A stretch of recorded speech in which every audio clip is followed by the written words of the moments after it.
Welcome to our community broadcasting network featuring the Health and Wellness Best Practices podcast.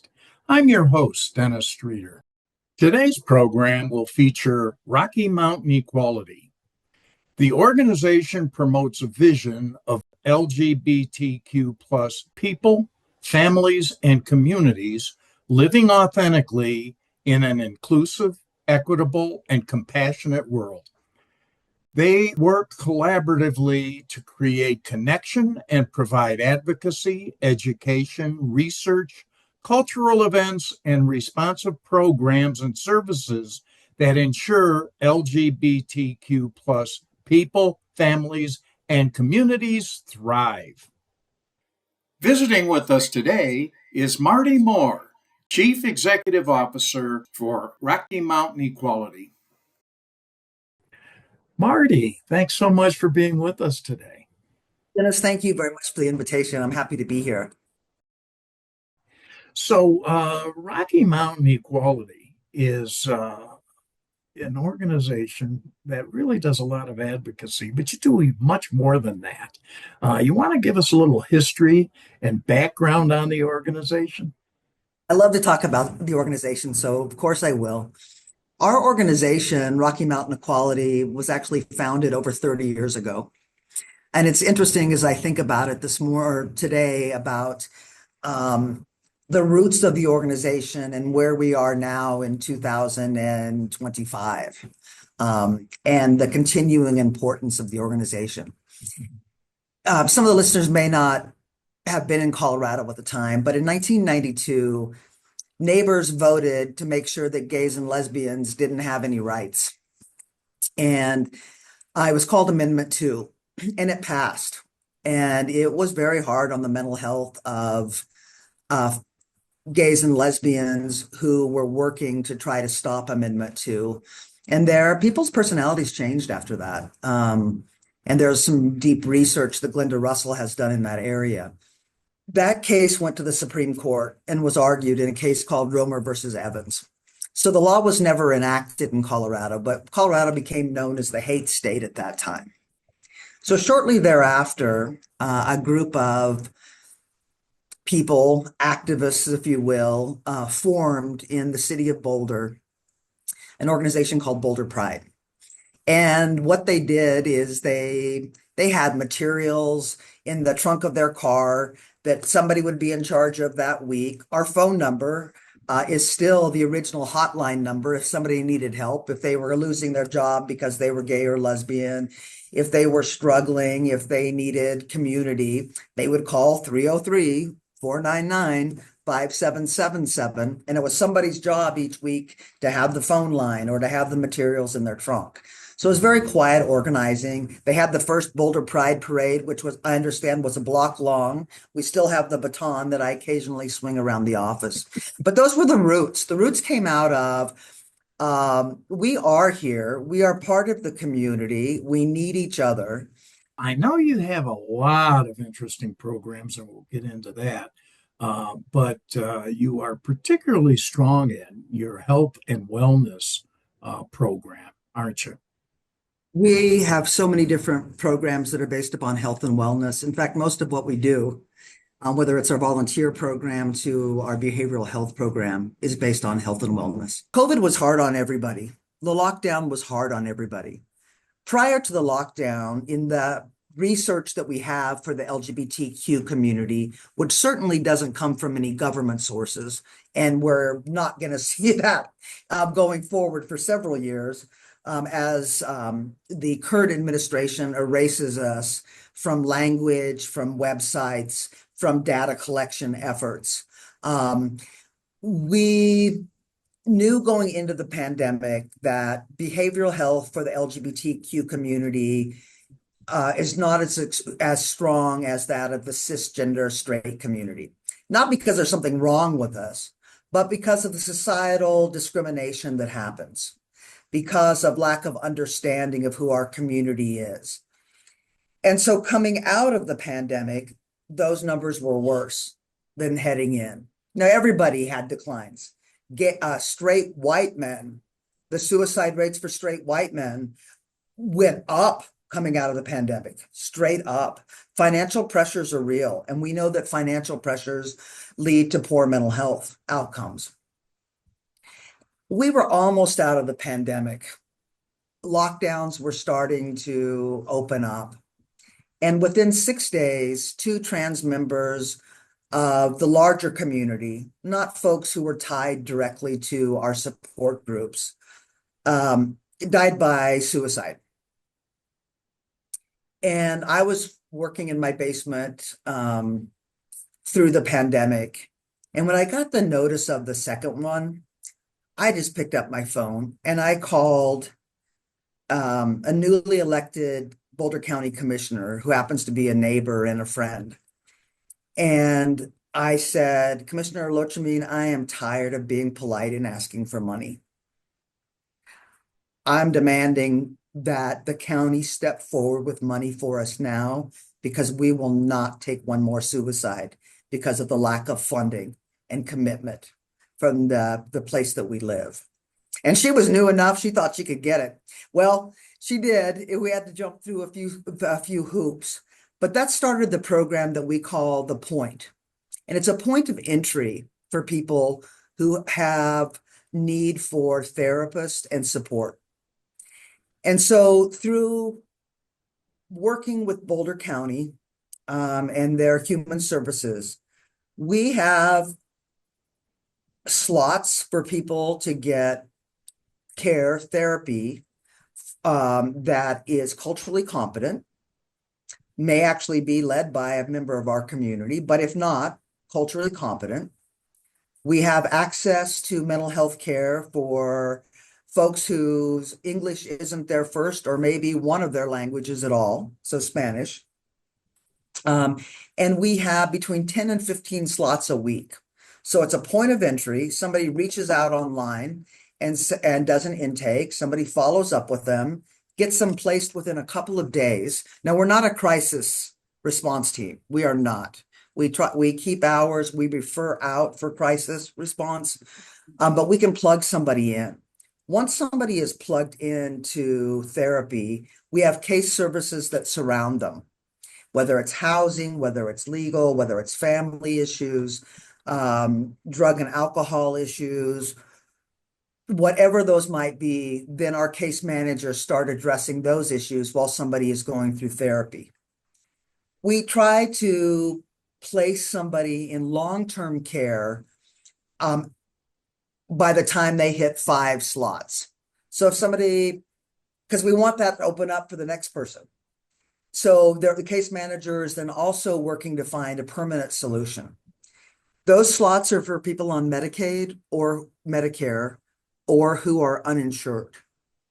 The uninsured, we'll see what that looks like going forward as the state continues to deal with the reality of lack of funding, as the federal government at CMS changes what those look like. So we're ready. Ready's an overstatement, Dennis. I think we're anticipating changes to come our way. We don't know exactly what they'll look like, but that's the system as it exists today. We also have some money through other funding sources to help with copay. We do know that, you may have insurance through your company. That's the system we have right now. You either have company insurance or you have Medicaid, or if you're lucky financially, you're paying for private care, concierge services. Wouldn't that be nice? I'd like somebody to come by right now and take my blood pressure. But that's not everybody's world, right? And so we expect those changes to be coming. But as I started to say, that I might have insurance, but I might not be able to have enough money to pay my copay for my prescription. I may not have enough money to pay my portion for therapy. And so we have a few funds. They're select to counties where we can also take care of that. So that's one of our newest programs. New coming out of the pandemic. I know you have a really good substance abuse program, et cetera. Just give us a little bit of an overview on that. The other program that we have coming out of the pandemic and headed into these dark times that we're currently living in is peer recovery support. We know, you know, from all the research that peer recovery is where it's at. If you want some help somebody start reducing the harm they're causing to their bodies or their mind from overuse, or if somebody's trying to get sober and totally abstinent. So we have a person on staff that's funded through opioid dollars. We'll see where those end up in this new landscape. But we have upcoming, like they do recovery raves where there's music and fun. The only thing that is different about it is there's no drugs. You can go to a recovery rave and have as much fun as you want. And so we're serving quite a few people through that. The person who is currently in that position co-locates with a variety of organizations in Boulder County right now. And we think we're saving lives through both of these programs. With issues of training, that is really a crucial part of what you do as well, isn't it? Our training program, I believe, changes hearts and minds, which I believe is where the world changes. We can change all the laws that we want in the world, but if you don't have understanding of cultures or people or human nature, um, the laws don't matter. And so in our training programs, we really get down to the crux of understanding. And Castro, who leads our training program right now, is fantastic. We'll be in Breckenridge in September, talking about some of the work we do in a training context. But from law enforcement to corporations, from the local shelter to city government. So one of the programs that we continue to work on is training law enforcement.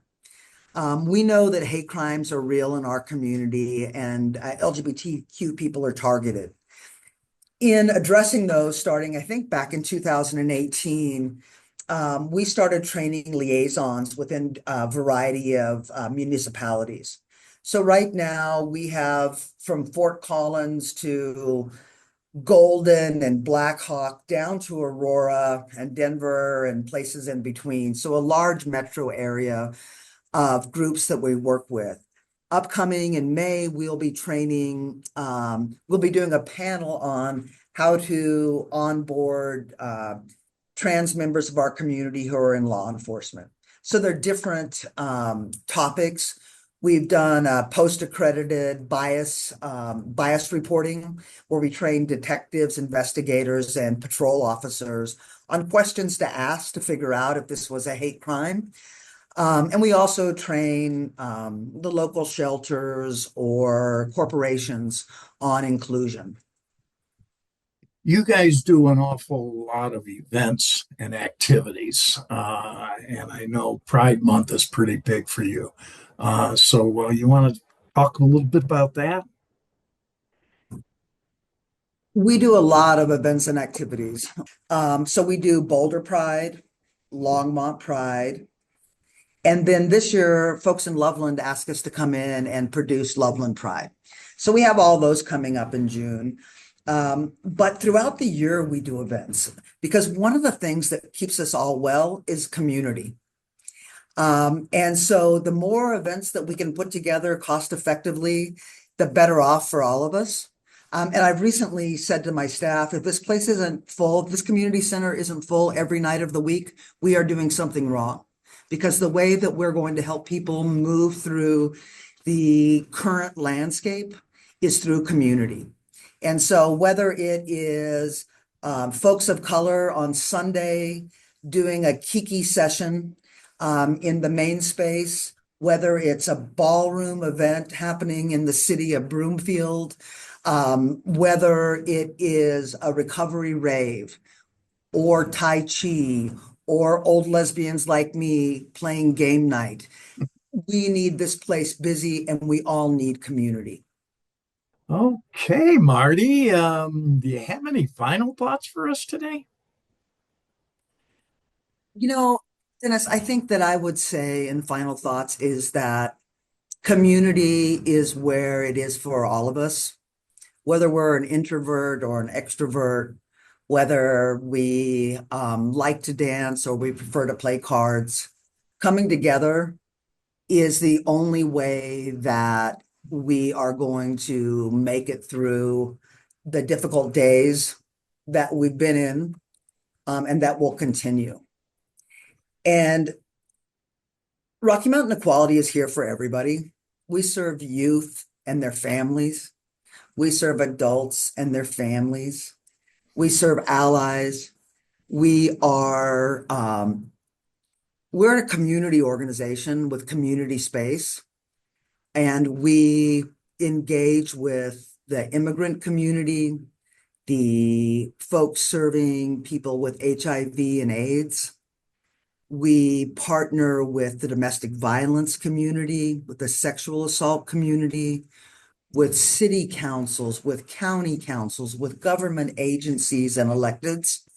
We are connected to almost everything. And if we're not, we need to know about it. And if you know about that, something else that we should be connected in, some other way that we can support the LGBTQ community and our allies, I would ask you to call me to let me know that there's something that we're missing. I would ask listeners to be kind. Kindness is kind of my mantra. Kindness and courage are my daily mantras. And if I don't have something nice to say, I try to keep my mouth shut. Now, that's always been an issue for me, but I continue to work on that. If I don't understand something, it's on me to try to figure it out and not to pass judgment. So if you want to be a part of what we have going on and the goodness that is Rocky Mountain Equality, check us out at rmequality.org. Give us a call at 499-5777, or email info@rmequality.org and figure out how you can get connected. We're always looking for volunteers. With Pride coming up, we need more volunteers, and there probably are people available on those beautiful days in June. So please reach out to us.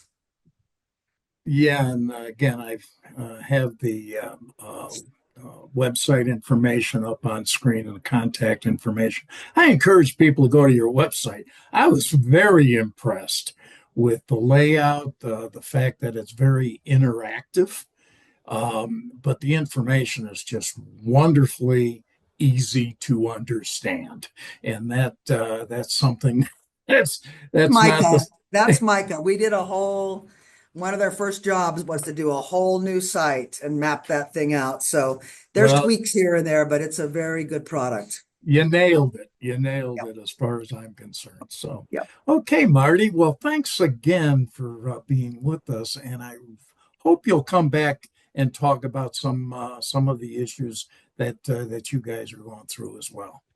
Great. Thank you, Dennis, and have a great day. For information about Rocky Mountain Equality, visit www.rmequality.org. And thanks again to Marty Moore for being our guest for this edition of the Health and Wellness Best Practices Podcast.